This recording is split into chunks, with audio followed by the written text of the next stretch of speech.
We're pleased now to be joined by Denise Brennan, who's here to talk about an interesting new book that you've actually just finished. Denise, tell us a little bit about it.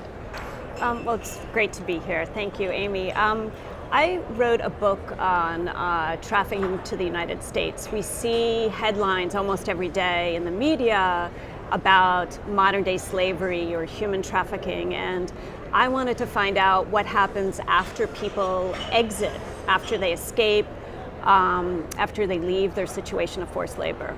And tell us the name of the book. It's called Life Interrupted. I wanted to really emphasize what survivors of trafficking had insisted to me, and that is that they are not defined by this narrative of victimhood, that they are not, they are perhaps forever shaped by being in a situation of forced labor, but it's a bounded time in their lives, hence interrupted.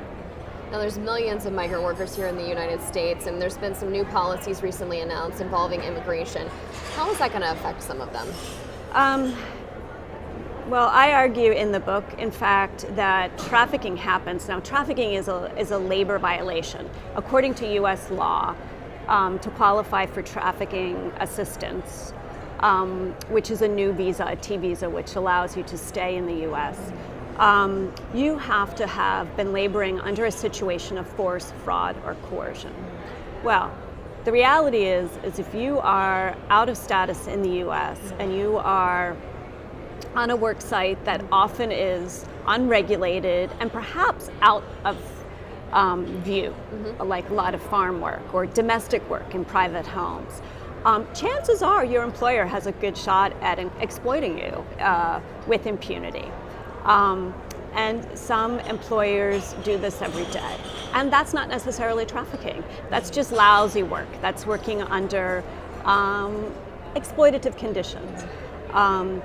When a situation really goes off the rails, when employers threaten, when they intimidate, when they take passports, limit the amount of money someone has, limit the contact with their contacts with the outside world, then we're getting into the territory of forced labor.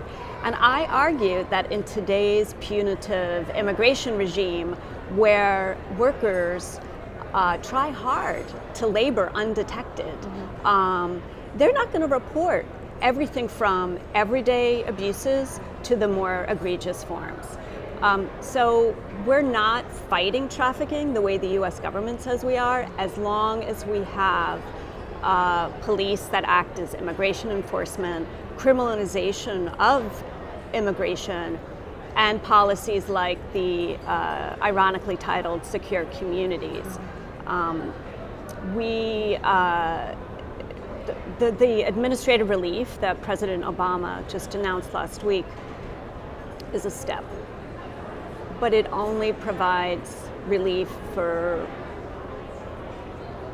fewer than half of individuals who are here out of status.